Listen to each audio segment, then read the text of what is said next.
남경에도 궁궐이 있었다. 글쓰니 장지연.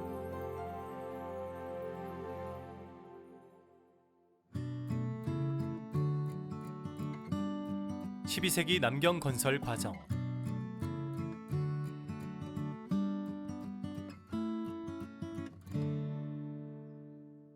고려 건국 당시 가장 중요한 지역은 서경, 즉 지금의 평양이었다.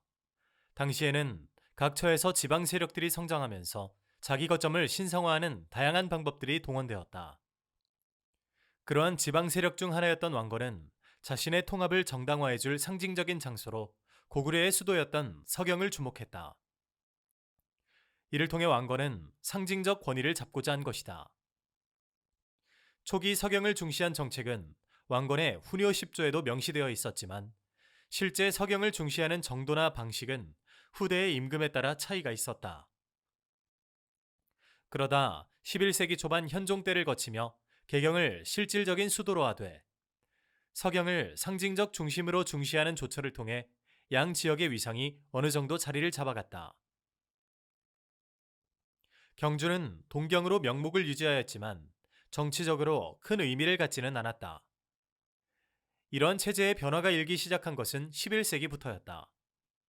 1056년 문종 10년은 태조가 사만을 통합한 지 2주 갑, 즉 120년이 되는 해였다.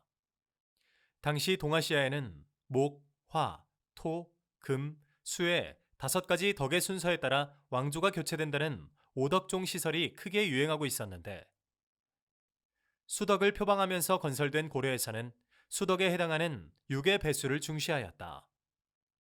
120년은 6의 배수에 해당하는 시간으로서 이 무렵에 왕조의 운이 닿는다는 등의 예언이 유행하며 왕조의 운을 연장시켜줄 수 있는 특별한 조처가 필요하다고 생각했다. 바로 이 해에 문종은 개성 인근 서강에 장원정을 건설했고 흥왕사 공사도 시작했다. 이들이 모두 근원을 연장시키고 왕업을 흥하게 한다는 의미를 지닌 것은 이러한 사정을 반영한 것이었다. 그로부터 10년 후인 문종 21년에는 남경 유수관을 설치하고서 이듬해에 남경의 신궁을 창건하였다. 그러나 고려사에 전하는 이 기록 외에는 더 이상 관련 기록이 전하지 않아 실제 상황이 어땠는지는 알 수 없다. 문종 때의 남경 건설이 어땠건 간에 적어도 후대에 큰 영향을 미치지 못했다는 것은 확실하다. 40여 년이 지나 남경 건설이 본격화된 숙종 때에 선례로 거론되지 않을 정도로 이미 잊혔기 때문이다. 1069년 술사 김유재는 도선기 등의 참서들을 근거로 남경으로 천도할 것을 청했다. 그가 근거한 도선기에 개국 후 160여 년이 지나 목력양에 도읍한다는 말이 있었다. 문종 때처럼 숙종 때에도 남경 건설을 통해 왕업을 연장해야 한다는 생각이 있었음을 잘 보여준다. 이 외에도 그는 다음과 같은 인용을 통해 새 시대에 맞추어 새로운 조처들이 필요하다는 주장을 펼쳤다. 송성이 떨어진 후 어느 곳을 향하는가? 삼동의 해 갔더니 평양이 있구나. 송악산이 진마의 주인이 되었으니 꽃의 뿌리가 가늘고 약하면 가지와 잎도 그러하니 100년이면 어찌 파하지 않겠는가. 즉 송악, 즉 개경의 시대가 가고 새 시대가 오고 있으니 새로운 땅을 찾아 왕업을 연장할 필요가 있다는 언급들이었다. 남경을 건설하자는 주장이 나온 이때는 숙종이 조카 헌종을 몰아내고 왕위를 찬탈한 지 얼마 안 된 시점이었다. 더구나 3, 4월에 서리와 우박이 내리는 등 기후가 순조롭지 못하였다. 숙종으로서는 왕권을 강화하고 위기를 극복할 다양한 방법이 필요하였다. 또 이 시기는 동북 쪽에서 한창 성장하던 여진에 대해 적극 대처하려 한 것과도 관련이 깊었다. 그가 남경 개창도감을 두고 본격적으로 남경을 건설한 1101년은 대외적으로 여진에 대한 위기의식과 함께 적극적으로 대응하겠다는 의지를 드러낸 시기였다. 바로 이 시점에 숙종은 남경을 건설하는 한편 이듬해에는 서경을 순행하였다. 남경이 완공된 1104년 숙종 9년, 고려는 제1차 여진정벌을 단행하였다. 김희재의 주장에서도 이러한 국제질서의 변화에 대해 의식하고 있었음이 확인된다.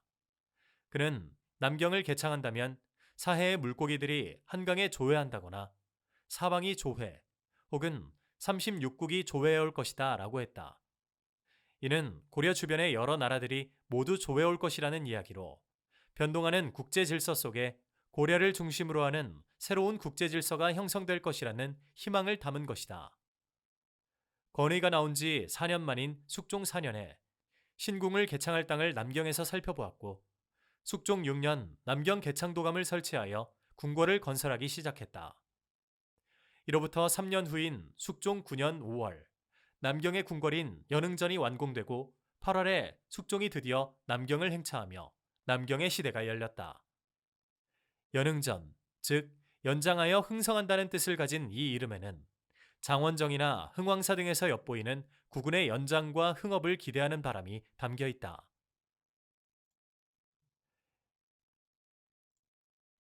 이처럼 숙종 때에 남경을 건설하고 서경에도 돌아가며 머물렀던 것은 대내적으로는 왕권을 강화하려는 동시에 여진의 성장이라는 국제 질서의 변화에 조응한 것이었다. 숙종은 남경 건설을 통해 태조 이래 역대 국왕의 전통에 기대어 왕권을 강화하고 왕업을 연장하여 고려를 중심으로 하는 천하를 재구성하려 했다. 남경의 입지와 궁궐.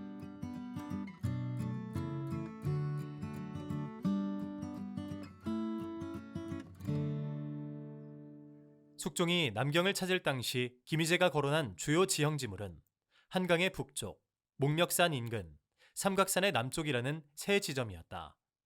조정에서는 이 요소들을 충족시킬 장소를 찾았는데 당시 최종적으로 올라온 후보지는 용산, 노원역, 도봉산 아래 해촌, 삼각산 면학이었다. 용산은 한강의 북쪽이자 목멱산의 남쪽이었고 노원역과 해촌은 삼각산 남쪽, 목멱산 북쪽이면서 한강의 지류인 중랑천을 끼고 있었다. 삼각산 면학도 삼각산과 목멱산 사이에 위치해 한강 이북에 해당되었다. 이 중에서 최종적으로 선정된 곳은 면학 아래였으며 궁궐의 좌향은 김희재가 언급한 삼각산 명당기에 거론된 대로 임좌병향이었다.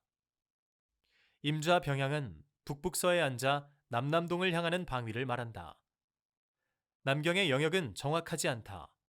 다만 기록상 자연의 형세에 따라 동쪽으로는 대봉, 남쪽으로는 사리, 서쪽으로는 기봉, 북쪽으로는 면학을 경계로 삼았다고 전한다. 남경의 영역은 이 지역에 대해 인위적으로 설정한 경계라기보다는 행정상 징발 등의 한계를 짓기 위한 편의상의 자연 경계로 보는 것이 바람직할 듯하다. 이 일대의 인구가 그리 조밀하지 않았다는 것으로 보이는데 이는 서울 도심부 발굴 결과와도 일치하고 있다. 면학 아래 건설된 남경 궁궐의 정전은 연흥전이었다. 조선 초 경복궁을 건설할 때 숙종 때에 지은 이 궁궐터가 너무 좁아서 남쪽의 평탄한 땅을 택했다고 하고 있다. 이를 보면 남경 궁궐은 지금의 경복궁 북쪽 청와대 일대나 그보다 좀 더 북쪽으로 산기슭을 따라 세워졌을 가능성이 있다. 개경 본궐이 상당한 구릉지를 따라 층층이 전각들이 존재했고 비슷한 시기에 건설된 파주 해음사 역시 그 같은 지형이라는 점에서 남경 궁궐 역시 비슷한 지형에 입지했을 가능성이 크다. 그런데 남경의 면학이 현재의 백악과 정확히 일치하는지에 대해서는 조선 초에도 약간 논란이 있었던 것으로 보인다. 조선왕조실록에는 그러한 사실이 드러나지 않지만 당시 논의에 참여했던 서운관 관원 이양달의 회고담에 그에 대한 이야기가 얼핏 보이기 때문이다. 고려 말 조선 초 무렵 이미 숙종 때 건설된 남경 궁궐에 대한 전승이 분명하지 않았던 것이다. 그러나 대체로 연흥전의 주산인 면학은 백악 이외에 다른 산일 가능성은 별로 없다고 보았다. 숙종 때 건설된 남경 궁궐 안에는 다양한 누각과 정원이 조성되어 있었다. 숙종의 아들인 예종이 행차했을 때의 기록을 보면 내전에서 불교 의례인 강경법회를, 천수전에서 연회를 열었다. 또한 남명문에서는 신기군의 격구를 보았고 북령문에서는 관료들의 활쏘기를 보았다는 기록이 전해진다. 여러모로 볼 때 연흥전은 정전의 위상을 가지고 있음을 알 수 있는데 천수전 역시 전각의 명칭이나 규모에서 뒤지지 않는 것으로 보이기 때문에 남경 궁궐도 개경 본궐처럼 정전이 두 개인 이중구조였을 가능성도 있다. 또한 남경문은 격구를 보거나 효자, 노인 등을 모아 잔치를 벌이는 장소로 활용되었는데 이 역시 개경의 신복문과 구정의 관계를 연상시킨다. 동경과 서경에도 구정이 있었으며 구정은 단순히 격구를 하는 장소일 뿐만 아니라 별에 대한 제사를 지내는 중요한 장소이기도 했다는 점에서 남경 궁궐에도 구정이 있었을 가능성이 크다. 북령문에서 활쏘기를 보았다는 기록으로 볼 때 궁궐의 북쪽에 원유와 정자가 조성되었을 것으로 추정된다. 개경 본궐에는 어진을 모신 경령전이 있었으며 서경에는 태조 어진을 모신 성용전이 있었음이 확인된다. 남경 궁궐에도 어진이 봉안되었을 가능성도 있지만 기록상에서는 확인되지 않으며 국왕이 참배했다는 자료도 보이지 않는다. 고종 때의 강도 찬도기에도 어이가 별도로 봉안된 적이 있었는데 이 점을 볼 때 조각상 형식의 어진이 있었던 것으로 추정된다. 그러나 원래 어진이 없었을 가능성도 배제할 수는 없다. 남경의 궁궐은 12세기 후반 의종 때까지 유지되었다. 의종 때에는 의식에 쓰이는 의장을 비롯한 순행의 구성인 노부까지 규정되어 매우 화려하게 행사를 치렀다. 그러나 1170년 무신정변 이후 국왕의 순행이 제한되면서 제 기능과 형태를 유지할 수 없었다. 강도 천도기인 고종 때에는 남경가궐, 즉 임시궁궐 혹은 신궐이라는 표현이 등장하는데 이는 기존 궁궐이 아니라 새로운 전각이나 장소를 마련했음을 반영한다. 남경에 궁궐 위에 어떤 건물과 시설들이 있었는지는 분명하지 않다. 국왕이 한 번 순행하면 이 행렬을 구성하는 인원만 해도 1000여 명이었다. 이 중 상당수는 주변 군현에서 동원한 인원이라 하더라도 국왕을 따라온 여러 관원들과 이들이 머물 만한 시설들이 필요했을 것이다. 이외에도 항시적으로 유수가 머무는 관할을 비롯한 기관들이 있었을 것으로 짐작되지만 정확히 어떤 건물들이 있었는지는 분명하지 않다. 다만 조선 초의 기록을 보면 이곳으로 천도했을 당시 아직 궁궐이 지어지지 않아 왕이 한양부 객사에 머물렀다는 기록이 있으며 지금의 종묘 인근이 향교동으로 지칭되고 있어서 적어도 객사와 향교 건물이 있었음을 알 수 있다. 남경은 14세기 초반 한양부로 격하되었다. 충선왕 즉위년 남경유수관에서 한양부로 격하되었다가 공민왕 때 잠시 남경으로 복귀되었으나 다시 한양부로 바뀌었다. 짧은 시기에 9년이 격상하거나 격하된 사건이 건축물의 조성이나 쇠락에는 큰 영향을 주었을 것으로 보이지는 않는다. 오히려 공민왕 때에 비록 완성되지는 못했지만 잠시 남경에 국왕의 행차를 위해 다시금 공사를 행한 적이 있고 우왕 때와 공양왕 때에도 몇 달간 한양에 머문 적이 있다는 사실 등으로 미루어 볼 때 국왕과 일행들이 머물 만한 정비가 상당히 되었을 것으로 추정된다. 그러나 당시 어디에 어떻게 머물런지는 확인되지 않는다. 궁궐을 비롯한 시설들보다 남경, 특히 삼각산 일대에는 유서 깊은 사찰들이 있었다. 현종이 임금이 되기 전에 머물던 신헬사를 비롯하여 승가굴, 장의사 등의 절들이 삼각산 일대에 자리 잡고 있었다. 이러한 사찰 역시 남경을 구성하는 주요 건축물들이었으며 국왕들이 방문하는 중요한 장소들이었다. 고려 국왕의 남경 순주.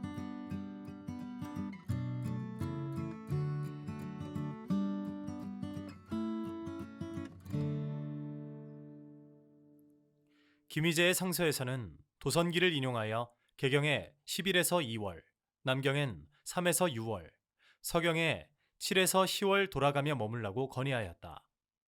이후 국왕들이 실제로 행차하고 머물던 사례들을 보면 김희재의 주장처럼 삼경을 착실히 돌아가면서 행차하거나 그 시기를 딱 일치하며 지키지는 않았다.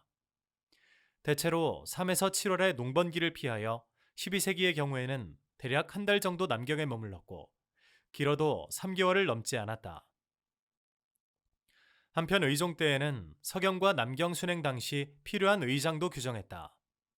국왕이 순행할 때, 영접할 때 등의 의장과 노부를 규정한 것인데 규정상 필요 인원을 보면 순행이나 영접 때 참여하는 인원이 각각 약 1000여 명에 대궐에서 맞이하는 인원도 대략 700명에 달하는 매우 큰 규모였다.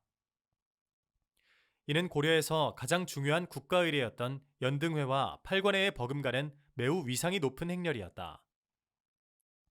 12세기 숙종부터 의종까지 고려의 국왕들은 화려하게 남경에 행차하고 머물렀다.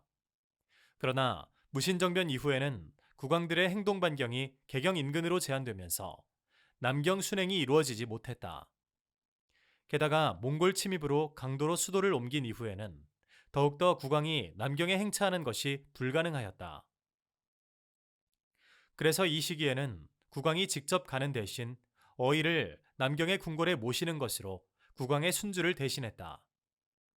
몽골과 강화를 맺고 안정된 관계로 접어든 후에야 국왕들은 다시 남경으로 행차할 수 있었다.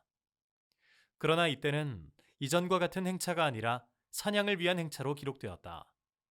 이 중에서도 특이한 것으로는 1325년 8월 충수광과 조국장 공주가 행차했을 때를 꼽을 수 있다.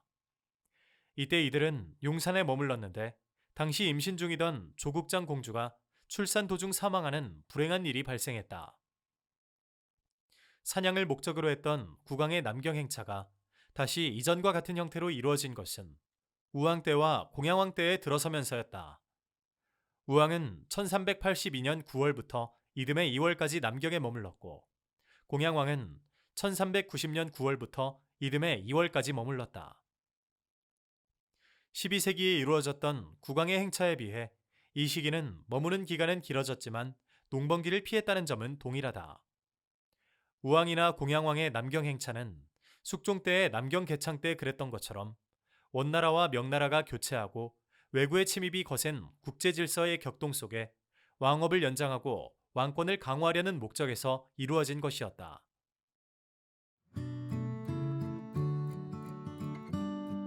남경 궁궐에서의 행사.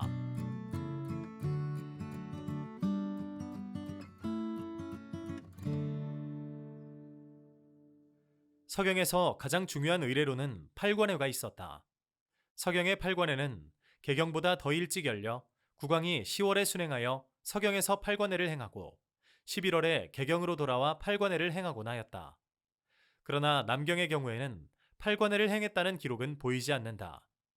대신 12세기의 사례를 보면 남경 궁궐에서는 반야도량을 행한 경우가 많았다. 고려의 풍수는 원래 불교적 행위와 밀접하게 관련되어 있는 데다 개경 궁궐에서 거창한 불교 행사를 치렀듯이 남경 궁궐에서도 불교적 행사가 이루어진 것이다. 그 중에서도 몇 차례 순주 때마다 반야도량을 행한 것으로 미루어 남경 궁궐에서 행한 가장 중요한 의례는 반야도량이었던 것으로 보인다. 연흥전에서 행한 반야도량은 어떤 것이었을까? 반야도량의 형식이나 내용 등은 기록이 없어 정확히 알 수 없다. 다만 어떤 경사스러운 일이 있고 이를 축원하는 뜻으로 승려들을 모아 반야경을 강독하는 의례로 추정된다. 비록 남경의 반야도량에서 사용된 것은 아니지만 이교보가 쓴 반야도량문들을 보면 이러한 점들을 미루어 짐작할 수 있다. 그의 반야도량문은 대체로 기쁜 일을 기념하는 의미를 가지고 있다. 동국 이상국집을 보면 비록 사례가 궁주의 책봉을 축하하는 내용과 감옥을 전부 비워 옥이 빈 것을 축하하는 내용 두 가지뿐이어서 그 성격을 단언하기는 어렵지만 남경 연흥전의 반야도량도 이에 연장선상에 있을 가능성이 크다. 이는 서경 중흥사에서 행한 금강경 도량이나 금강사에서 행한 문두루 도량과는 차이가 있다. 이런 점들은 서경과 남경이 똑같은 별경이 아니라 그 성격이나 기원의 내용에서 차이가 있을 수 있다는 점을 시사한다. 남경에서 행한 행사 중 주목되는 것은 예종 때에 거란에서 고려로 귀화한 사람들이 가물을 구경한 행위이다.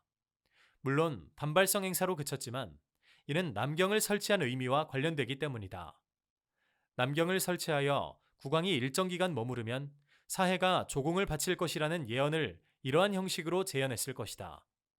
고려 시기 남경의 건설, 국왕의 순주는 주변의 여러 나라들이 고려에 귀보하러 와서 고려 중심의 천하가 이루어진 가운데 그 왕업이 오래오래 지속되기를 꿈꾸는 고려인의 희망에서 비롯한 것이었다.